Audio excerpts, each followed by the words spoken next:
Vous informer, c'est notre souci majeur. Pour toute information politique, culturelle, sportive, abonnez-vous sur votre chaîne Bibiche Mbombo officiel. Bibiche Mbombo officiel, l'information à temps réel. Abonnez-vous massivement et vous ne serez pas déçus. Bibiche Mbombo officiel is the best.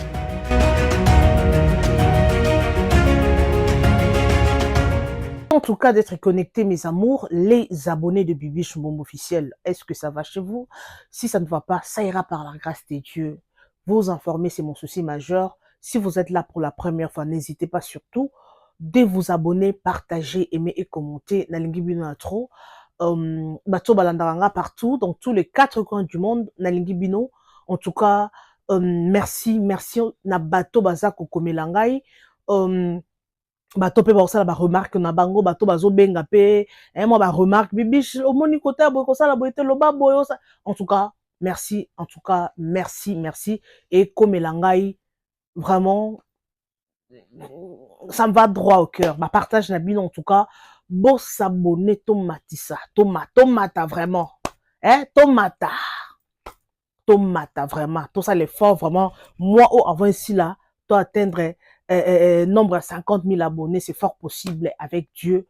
Merci Nabino Bozo soutenir nga, je sais que c'est une chaîne où bateau mitu et salarabaza awanga benga bino babonné nga les abonnés intelligents et sages. Parce que toi na sagesse, toi appena intelligent et intelligence pardon, erreur de frappe visible et sauter, erreur de frappe. Donc toi na sagesse, toi appena intelligence, OK? Bato maele baza awanga bato ya boanya. Baza a on a quatre chaîne biso ba responsable surtout un grand merci pour la remarque ba suggestion na bino ba topé ba ko finga métro a ko finga za troté parce que tout ça la réforme tout long na monde wana ko finga un grand merci na bino. Alors pourquoi pas to remercier ba abonné intelligent et sage bon ba partagera ba émission na biso Major Kapangala depuis Brazzaville, Major Kapangala depuis Brazzaville. Big poutou à toi.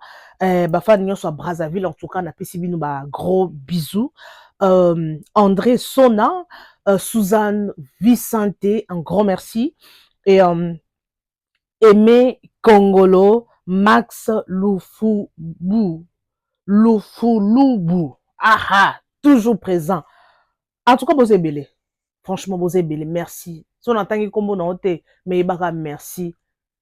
Bozara toujours présent, boyaka toujours kocha présence. Ceux qui boye botika toujours présence, bébé senga la koti. Babonné fidèle, en tout cas na mona rabino ne botalaka. En tout cas, un grand merci à vous. Alors sujet est très important, bandeko na bo partager please. Tout solo là non sujet oyo mwana oyo une semaine ya rentrée scolaire, muninga na ya classe à bomier. C'est un sujet pardon très important.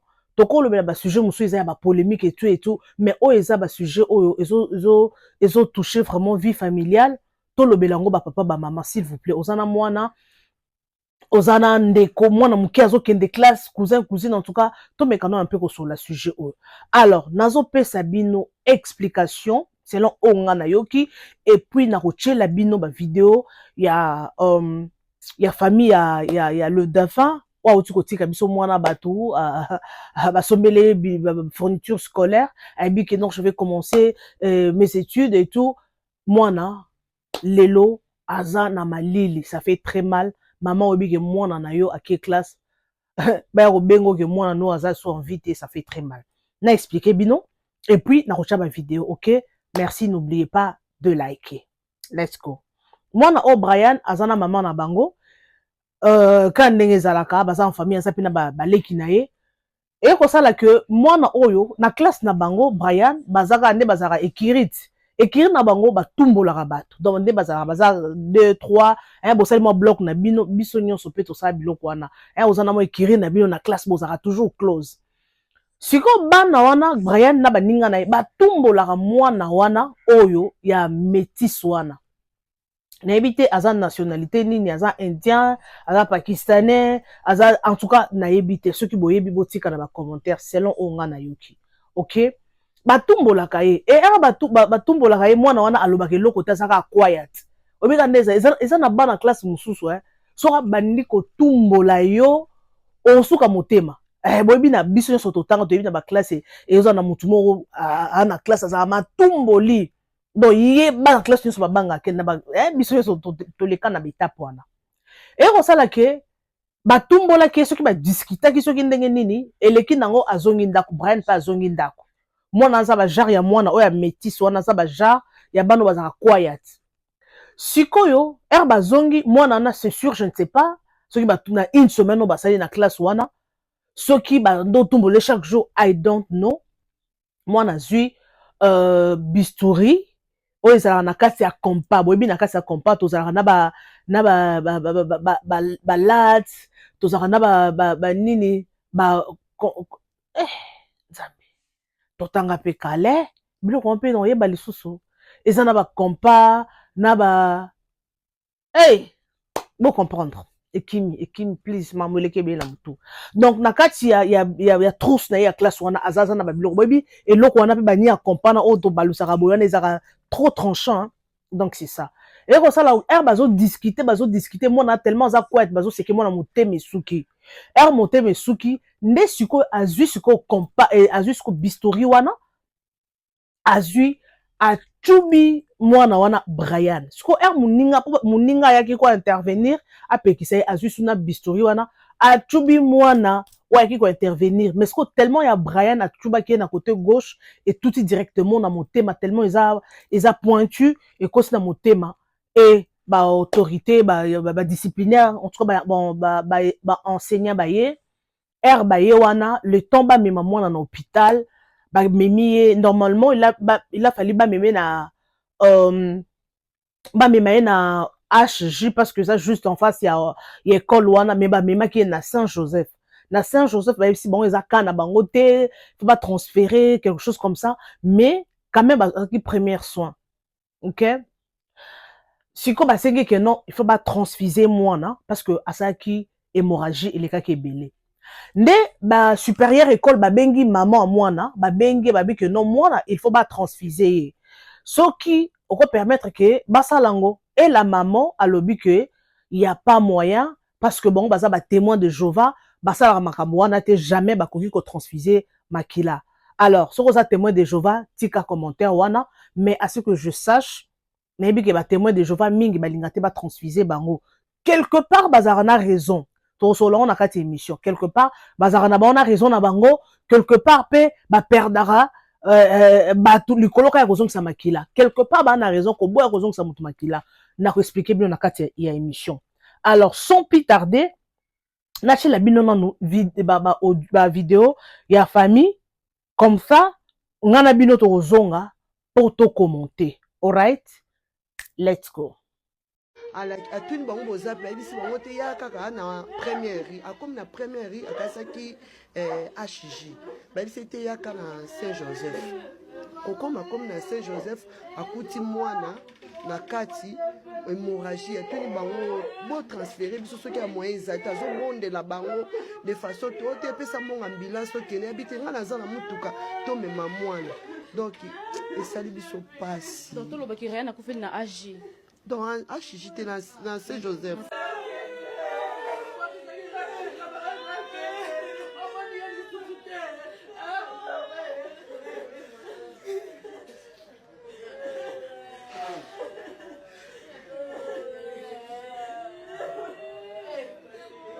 Petite dispute entre élèves le mardi. Une petite dispute entre élèves le mardi.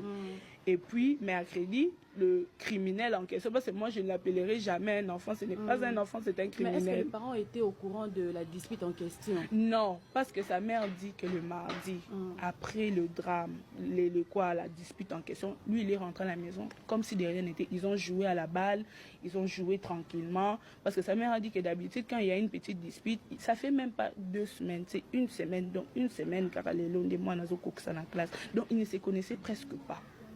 Une semaine. Elle a dit que quand... Oui. Elle a dit que lui, quand il a un problème, il est peut-être dans son coin, il ne dira rien, il ne va pas parler. Et puis sa mère connaissait, et puis mais elle a dit qu'il était blanc comme neige, aucun problème, l'enfant joue, il rit avec ses frères, ses sœurs, il est tranquille. Pendant que les criminels, lui de son coin, il a gardé ça dans le cœur. Il s'est dit que bon, je vais analyser mon plan. Je vais faire comment? Parce que si on va prendre l'effet que c'était une petite bagarre entre élèves, ça ne va pas marcher. C'est un criminel, c'est un psychopathe, cet enfant. Il s'est dit quoi? Moi, je vais rentrer à la maison, je vais prendre le bistouri, j'ai mis ça dans mon sac. Comme on ne contrôle pas, personne ne saura que j'ai les bistouris. Il vient à l'école. Il ne va pas attaquer au moment de la récréation. Il ne va pas attaquer au moment où les amis peut-être partent à la toilette ou peut-être comme ça. Parce qu'il sait qu'à ces moments-là, les gens, les professeurs, les gens de la sécurité sont là autour. Et ce sont des gens d'assez grand gabarit qui, quand il va essayer d'attaquer, les gens pourront venir intervenir plus facilement. Il s'est dit, je vais faire quoi? Je vais attaquer pendant les moments où il est les plus vulnérables. Le moment de la sortie, nous, comme un psychopathe, moi, je ne le vois pas comme un enfant. C'est un plan qu'il a élaboré minutieusement dans les millimètres près. Il vient, il attaque. Il attaque. D'après les témoignages, on dit que l'enfant qui est venu s'interposer, pour faire en sorte qu'il n'aille pas plus loin, il attaque aussi l'autre. Il attaque l'autre. Je viens de voir même à peine une photo. J'ai montré même à son frère qui est à côté. J'ai pensé que c'était Ryan. Il m'a dit que ce n'est pas Ryan, c'est son ami. Donc c'est que c'était grave. Le sang recoulait partout, bien étalé. Il est là. Donc c'était grave. Donc il attaque le deuxième. Et puis lui encore, peut-être, il voulait peut-être aider l'ami qui est venu l'aider. Paf, il lui donne encore un autre coup. Et c'est ça. Et puis l'école qui prend le corps de l'enfant qui est encore en vie, ils font quoi? Ils l'amènent à Saint-Joseph. Pourtant, Sévigné est non loin de HJ. Sévigné est non loin de HJ. Ils ne sont même pas à, je ne sais pas d'une distance de combien. À ce moment-là, c'est une urgence. Beaucoup de Bukangi Sinzela, Bolexabi Soto Katisa, Tokenkotika Mwana, a choc. Non. Et ils font quoi? Ils amènent le corps de l'enfant, ils ramènent ça. Et je vois rien, comment bien eu le corps.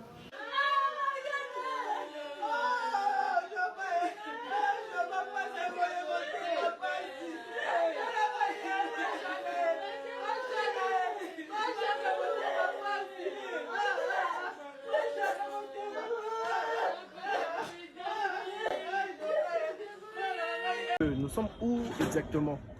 Nous sommes dans la commune d'Ormeau, précisément dans les quartiers Bon Marché, c'est l'avenue Jeunesse. C'est ici qu'est resté le petit Ryan qui nous a quittés depuis hier dans la soirée. Puis Ryan étudiait au complexe scolaire de Sévigné, tout précisément au niveau de la première unité. Et ce dernier a été assassiné par son camarade de l'école qui s'est amené dans la salle de classe avec un bistouri, un objet très tranchant, et alors il lui a percé ça dans les ventricules gauche. Et puis Ryan, le temps qu'on l'amène à l'hôpital, il a succombé au saignement. Il a pu succomber au saignement et beaucoup d'hémorragie. Et en ce moment, le dossier est où au fait en ce moment? Le dossier est au tribunal pour enfants de Matete. Le dossier est encore en instruction. C'est d'ailleurs demain qu'il y aura audience à huis clos entre les deux parties. Jusqu'à présent, la partie du criminel, du présumé criminel, et puis ne s'est pas encore présenté au tribunal. Nous espérons qu'ils pourront se présenter et que les enquêtes seront menées pour que les responsabilités... Nous pouvons voir l'âge du petit, Ryan? Il a 12 ans après, il a 11 ans, mais bientôt là, dans 19 jours, il devrait totaliser 12 ans. 12 ans. Il est en quelle année? Il était en 8e. Deuxième seconde. Deuxième seconde. Oui. Et c'est limité à l'école Madame de Sévigné, sur première rue industrielle, en diagonale de l'hôpital HJ. Et c'est quoi la version de l'école? Pourquoi cette imprudence au fait? L'école se dédouane de toutes ses responsabilités. Ils disent qu'ils n'étaient pas au courant. Ils disent qu'il y a eu cette la mère là, bien sûr. Mais c'est que je trouve comme un peu une partie de responsabilité que l'école devrait sûrement assumer. L'école, Madame Le Sévigné, se trouve à 0 mètre, à 0 mètre de l'hôpital HJ. Du coup, lorsque l'accident est arrivé, avec toute la clameur qu'il y a eu autour de ce qui s'est passé dans les escaliers déjà de l'immeuble de l'école, les directeurs et les responsables de l'école ont amené l'enfant à l'hôpital Saint-Joseph, c'est 14e rue. Dans un tel cas si spécial, pourquoi pas ne pas amener l'enfant à l'hôpital HJ qui était à 0 mètre, au lieu de l'amener au 14e rue, des temps pour lui d'arriver avec l'enfant et faire toutes les formalités possibles. L'enfant était en train de faire du sang et du coup il a succombé suite aux hémorragies. Et un petit conseil pour ceux-là qui sont en train de vous suivre en ce moment, parce que vous avez perdu un être cher, un neveu, c'est ça, un neveu. Bien évidemment, oui. Les conseils, je les donnerai aux parents. Je vois que ce qui se passe actuellement dans les écoles, les enfants, ils font juste les reflets de ce qu'ils apprennent à partir de la maison. Ils venaient fraîchement de reprendre les cours après le moment de vacances. Donc, quel genre de films les enfants regardent? Et les films qui les incitent toujours à la violence.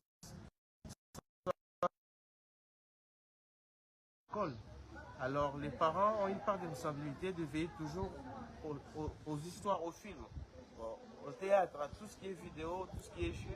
Ça encourage à quoi? Ça met en vedette quoi? Ça met en vedette l'immoralité, ça met en vedette la violence. Alors, ceci nous éviterait ce genre de situations tellement tragiques. C'est dire, c'est pesant, c'est lourd.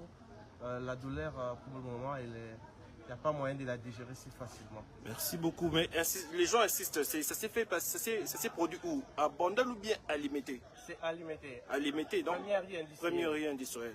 Merci beaucoup. En diagonale d'H Hospital.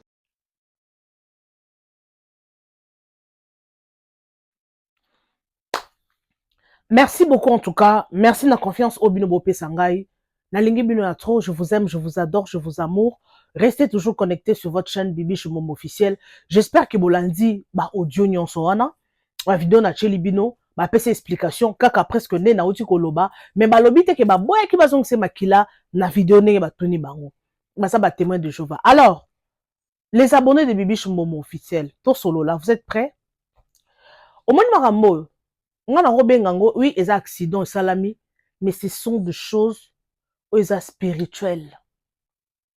Ils ont makambu, oyo ezali, c'était déjà planifié la nuit. Ils ont dit makambu, c'était déjà préparé. Est-ce que vous voyez que il y a d'autres choses tout ça on a à mon kilo oyo. O sala makambu mais yo pona yo mona que non ezelo mo salami boy. Or c'est une chose où ils ont déjà préparé spirituellement. Et ça, on monique non, à la mouki nanzela boy, peut-être moni nanzela boy, à quoi akufi malamoko? Non, il y a d'autres personnes. Akufa déjà 3 mois passés. Bon, c'est la jour et exécution spirituellement déjà akufa. Alors, ce qui s'est passé dans la vie de tout le monde dans un cadre non spirituel, parce que ils ont l'eau moko, ils ont normalité. Ils ont normalité, oui. Moi, bana entre nous, biso peut autant à tous les cas étape one. Ok, vraiment kutani na moi na classe moko, azo tumbo. Ngala zana camarade na biso moko boy wana na ba 6e primaire, Makengo.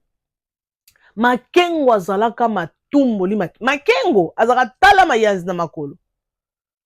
Makengo soka unyacheka na liyanzi, to bien liyanzi. Makengo maya mwana wana tandenge ni mayanzi olola kindoki. Azaka pe na bonne famille. Mais mayanzi na makolo yazaka na mayati na maboko so to comprendre te mais so que le bien de tumbo la bat makengo abundaka chaque jour donc ezaki na ndenge na ye siko lelo er to koli tu peux comprendre que il y a d'autres choses, ce sont les esprits oyo anima bato ozo comprendre mo la ka muto alingi bitumba alingi matumbo li mais tu peux comprendre to lanzi pe enseignement ya ba combat spirituel et tout tu peux comprendre que dans toute chose il y a toujours un esprit. Surtout, il y a toujours un esprit qui est derrière tout ça. Moi, moi, je ne pense pas que non, à son âge, 12 ans, non, je ne pense pas. Et quand ça a été ne faut pas qu'on a tuba et puis a tubi payé, attends, a tubi et il côté. Mais pourquoi il considère kaka azui eloko eza tranchant oyo ko boma mutu azui achubi. Moi je ne pense pas que er ya chubaki eloko wana achubaki na boule ke achubi po abomé. Non, je ne pense pas. Oui, les accidents famille et perdre moi na bango tozo compatir na bango, mais je ne pense pas que moi nana sala ki yango po aboma achever muninga. Non, oui ba binga ki za criminel, mais il y a un esprit derrière. Soit eza na bana mususu batala ba filme, eza na bana mususu batala ba filme ya bitumba ya ba catch ba filme oyo ya ba bingo ba filme d'horreur na bien ou bien horaire ya horaire. Eza bana mususu batala ba filme d'horreur era azotala wana amona ke no mutu era chubi mutu eloko makile tangi awosani awosala yango ba parents ya lelo il faut toujours contrôler ba acte bana bino bazosala lelo bana lelo akomi na téléphone akota YouTube nenga lingi akota internet nenga lingi wan tolo ba na cadre mususu oyebite eloko ni mwana atala ba parents tellement lelo bakoma biso mona parent ye moko asali 1 heure du temps 3 heures du temps na internet azotala mwana pe kotona téléphone mais tu ne sais pas eloko mwana azotala. Il faut toujours contrôler biso tokola bongote ba téléphone biso to yoko na kimukolo. Il faut qu'on se le dise. Biso to yoko téléphone na kimukolo. Ngana oyeba na zwa téléphone c'était en quelle année? Première fois na zwa téléphone. Ezaki na 2003, on dirait 2003, entre 2003 et 2004. On va Serena ba Motorola wana ba Lukuni. Mais ertokola na âge na bas âge na biso, on n'avait pas de téléphone. Maramouza qui concentré télévision, on avait déjà que 20h et pas na biso déjà 20h au retard la TV t'attendait. So on a congé au retard la TV jusqu'à 21h. Mais 20h déjà au lit. Donc là, on a grandi comme ça. Tous arrivés c'était biso ba jeune biso zaki ba Coca-Cola, ba Géoli, ba Keda, ba Silicoti, on a grandi comme ça. Mais ce n'est pas cette génération. Le long moi on a déjà 6 ans, 7 ans, aibi comme manipuler téléphone. Si comme biloko oyo mwana talaka na téléphone, papa maman, oyebi te. O mwana muso talaka ba film ya kubomaka bato. O mwana amona ke loko na internet, abi na mekana ko appliquer ngo ponini amonaki. Parce que dans toute chose, il y a un esprit derrière ça. Mwana ko tala moni ne faut na boma mutu, il faut aba boma mutu. Sikanga pe na sala on a mekasuke ekosimba. Yango mona na cache balobaka, ne faites pas ça chez vous. Dans ma cache au total. Na souka balobaka, ne faites pas ça chez vous parce que one est dans game. Alors, tout le monde dans cadre wana, ma parents, maman, papa, il faut avoir toujours le temps de prier pour nos enfants. Parce que hermona la muka, accueilli, hein, ce qui se passe à l'école, tu ne sais pas. Je ne pense pas que maman moi on a era à sokola ki moi a kati ki moi en classe. Ayeba ke moi na oyaye azonge bembe. Je ne pense pas. Ya yeba ka moi na ke classe comme d'habitude a ozonga. Moi na pesa ki epi ayeba ka ke na ke classe na ozonga na komata classe ide kuté loué zate. Mais tel est l'euro diable à planifier. Ero ki tika moi en classe, il faut toujours prier. Surprise ezanga raté. Peut-être ezaki bitumba moko esprit moko boye e banda kolanda mwana oya kufi peut-être pe e banda kolanda oya bomi oyoyeba pété et loko o ezana ngo loko moya normal te ne actuellement salami c'est la première fois mona ajwa na Congo na biso c'est la première fois dans l'histoire du Congo mona âge 12 ans aboma moninga na ye salama te noki babilwa moko ya Congo ezaki soki mwana asali acte moko mabe asali crime ou acte moko mabe anda soit anda 14 ans à côté prison te ba opinir yete mais nabi que nani parquet on appelle ça comme parquet à ban ezalaka ya ezalaka na Congo hein mais ici en Afrique du Sud la prison des enfants ezali si je me trompe pas ezali mais Congo na biso tellement ezango Congo ya mafia moi nananga nenga zabwe. Mais moi, j'espère que mon entend sous na Congo te. Bon, gros c'est na mboka na bango que tanga na mboka na bango. po eloko asali Congo tellement eza mboka ya mafia donc bozala bino kutu te mwana na kota prison ka ndenge aza boye alimwe wana esili botika komona ye lisusu te mais mwana Brian akeia ekoma makambo kosamba longue histoire na dossier ndenge kosila esilaka boye mais mwana akei oui bakondane bamama nyonso basiliki bakondane pourquoi fallait bazongisa mwana makila si c'était déjà planifié la nuit que mwana nana akokufa ata mama ndime bazongisa makila alinga akufa yo na mwana teke muto ana problème ya makila bazongisi ye makila mais akufi na ye kaka eza bongo mutu mususu ke non ana problème donc ce que l'on est déjà planifié et salama et surtout si vous êtes dans la distraction aux gens on a vu des prières pour na yo mona normal yango au-delà de tout nga na yebisa babone nanga tokosala o tokosala okokota boîte okomela masanga okosala okokosala osali no kindumba okoti ba hotel osali everything ya mabe o bat basara na mokili okosala mais prendre fisque 1 minute ya kosambela koyebisa nzambe merci kosenga nzambe pardon no kosenga ata protection na nzambe kosenga délivrance na nzambe biloko 4 wana zoka ata 5 minutes osambela ata na 5 minutes na musika et na mukuse pardon osambela ata pendant 5 minutes soko ozalaka na ntango osambela te yaya il y a de surprises oyo koyeba te oza bien na vie na tu as l'argent mais eza na biloko mosusu il y a de surprises au fond d'abord mais tout ça akufi mais si aux en enseigne ma nzambe tu as l'habitude de prier au moins les blocs au moins pas nzamba révéler bino au babi on a téléphone maman sambela makasi na moni mwana eloko mo ekomele na école sambela makasi pona moi sinon sambela makasi pona mobano okozwa ba prophétie yango ba prophétie mosusu il faut pas qu'on néglige pour biso lelo tous les prophètes ba komana ba aventurier balobana baoka boye osimba te yango nga nayebisaka babone na ngai ma famille ma chère mumeno my lovely family bino babone na nga nayebisaka bino ba prophétie nyonso eza ko négligé te eza pe ya konzima facilement te soki bayebisi yo likambo nzambe eza azo alerter azo avertir yo faut faire attention en parlant des prophéties nayebi tonton moko boye kana Afrique du Sud awazaki ba chauffeur à track ezaka juste parenthèse na fongoli azaka chauffeur à track aloti akina sapato ebungi likolo moko alamuki menoki likolo moko sapato nange ebungi likolo ekewa eleki nango tellement ba chauffeur à track Afrique du Sud Lubumbashi azwi nde peka koti na track abandi kokende papa akoma kaka na zombie si je me trompe pas zombie quelque chose comme ça asala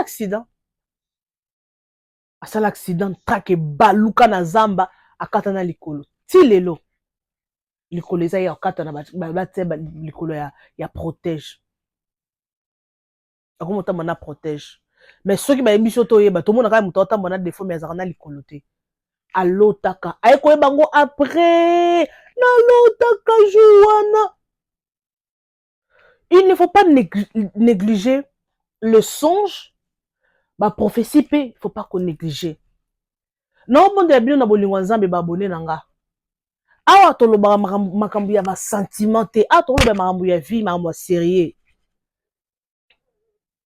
okolota bato bele balota bandoto pe aye kosutuka na lota ke salamaka ne néglige pas le songe qu'on néglige pe prophétie ata omoni muto liboma alobeli yo ata omoni muto akui esa bato muso ana kwiti mayebiso mambo ya solo il y a aussi d'autres choses dans l'esprit à Jezabel aoyi biso ba prophétie ya solo mais azane mutu lokwa ya masumu mais ayi biso bilo muso ya solo muso aza mutu mo ya mabe mais aoyi biso pe biloko pe taper juste bato bakisi pe baza bongo donc c'est ça ce qui s'est passé avec cet enfant c'était déjà planifié spirituellement ezalaki nango déjà planifié nzambe pa yebeki erosala nango bongo peut-être pe ceux qui bazalaki avertis dans la prière balinga basambela mwana linga ne pe kobika parce que c'est loko moko il faut avoir un envoûtement pour comme à niveau que mwana ajoana azoloko achuba muninga kufa c'est première fois dans l'histoire comme je viens de le dire dans l'histoire du Congo ezamba liboso Malheureusement, il n'a pas survécu. Et comme on a resamba, toza awa, dossier wana toza awa. Ba resamba basambi, soukalango et rosalanine. Et comme on a longue histoire, moi na akeya, ba osani ba dédommager, peut-être, ata ba dédommager ba millions de dollars. Et sili, akei, yango er moi non que des classes, maman, on évite ce qui se passe dans l'école, à l'école. Et ça, à l'école, tôt dans l'école. À l'école, dans l'école. Bon, compléter. S'il vous plaît. Bilo, et ça n'a pas dans mon sous ba pesa bango kindoki na kati école. Bana mususu ba prena ma be ya ndenge na ndenge na kati. Tout le monde ngata na ba film. Moi na aye comprendre kama mama mabe ba bichu da mabe po nini azala baninga mabe. Mais suko soki yo na losambo papa et maman, nzambe place moi na nga azali. Nzambe protéger. Avant na suivre sa émission oyo, na beta bino li solo boko boye, na mona ngopeka na Facebook. Maman azaki tellement busy. Elle était vraiment busy avec son boulot. Chauffeur en deux azora mwana, il y a 8 ans, âge à 8 ans moi si a otike na classe. Maman tellement busy azo ni boye. Akuta bana déjà balali. Azonga ka retard. Na tongo boy, tellement ça busy bana misala baza wana bika bato ba femme d'affaires quoi. Na takuta ko checker même bana te bande. Ce sont les histoires vraies. Maman akene musala aka bon, siko oh chauffeur wana sala rande tellement akena kotika mona ye moko. Bayane musu ba na tour à midi. Siko so akena mwana. Akenda na mwana. Sakani na mwana, asakani na mwana. Ebinzota mwana comme c'est moi si na je peux dire chaque jour donc à des vierges moi on a déjà bandakal jour mususu madame mona ka que non mwana suka ye azaka fatigué mwana suka ye boy démarche azaka bien te jour mususu amona mwana ayebwe suka akweki soki deni madame rebaki ka mwana bien te alors na kati nani kale sous-vêtement ya mwana solo yaba nini wana ya mibali bon comprendre déjà akamwe oh ameka mbeko simba mwana bwe mwana gangi mwana bandi kolela ba mema mwana hôpital ke mwana déjà toboka na bandaka bo excusing interne mwana o déjà nzoto na ye efongwama nde siko ba herba zongi na hôpital ekomi ya chauffeur ya kozwa mwana basali pe ka sagesse babengi maman na bona téléphone yaka rapidement urgence za awa maman zaki paniquer nini ngo bebisani ote loko eza nango te yaka kaka eza problème o ya grave te maman kiti motema ye nesko babengi chauffeur mwana za na kati kuna c'est meilleur moko zuleka na kati kuna herba moni chauffeur ya koti na kati enclos ya école bakangi porte école nde bazwi bakangi chauffeur na bureau herba ye na report ya docteur ba expliquer maman tala boy moto asala mwana makambo yeyo mwana déjà bebane depuis longtemps mwana 8 ans nde à l'immédiat et ça va na Congo nde à l'immédiat baye bakangi akota pe prison ye chauffeur wana maman simba moto pona nini elle n'avait pas le temps de s'occuper de ses enfants ba maman ba papa au cause à busy surtout ba maman c'est trop le maman au cause à la bise la sokinini mais prends le temps attends fils que une minute prends le temps de t'occuper surtout na bana basi okuti ba balali otala mwana mwasi asaki nini yo monini mabele comment bivona tolo excusez-moi yo da ngana bezala ba maman ba chaka ba doitaka bana bango ya basi ayeba ke non mwana déjà ebi mibali to ebi mibali te eza bongo faut yeba déjà que moi nanga papa maman mususu mwana déjà yeba mibali azana ndaku na ça fait des années il y a des mamans négligentes comme ça tu n'as pas le temps de t'occuper de tes enfants ba maman baza bongo pona clôture na betelno li solo suka parce que ngana linga so na lo ba bwenda ba exemple bolembinga bolembanga te s'il vous plaît na komi na suka maman wana aza protocole à pasteur na betaka exemple na trop bato ba balandanga ba émission trop ba bi exemple na pesaka pour nous clôturer quand na sujet ou pour commis déjà na souka maman wana la maman je vous dis maman Azaki protocole ya pasteur. Koza protocole ya pasteur, azaki close na pasteur, azaki na bana ne ya basi. Koza na bana basi wana, or que pasteur akoma kobima na bana basi, bana ya mama wana, bana mibale, mais pasteur moko osaka na bana.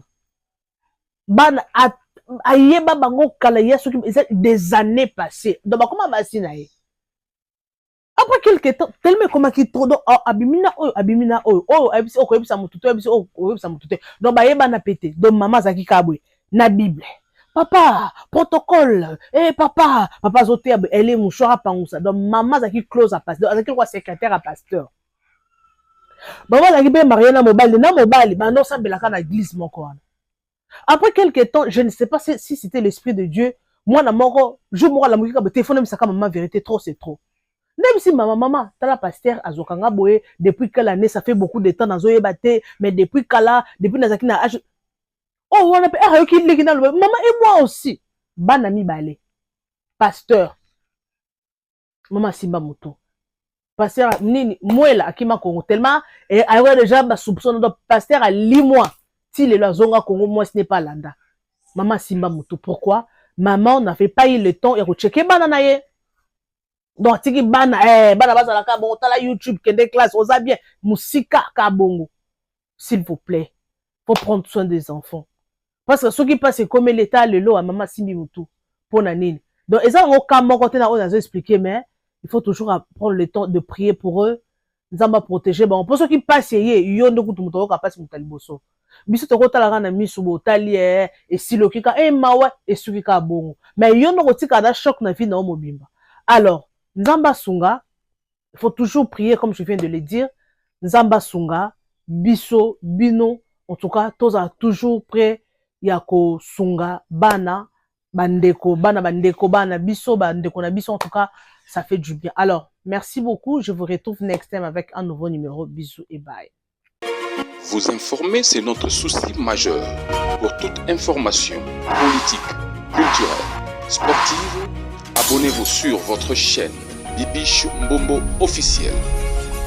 Bibiche Mbombo officiel, l'information à temps réel.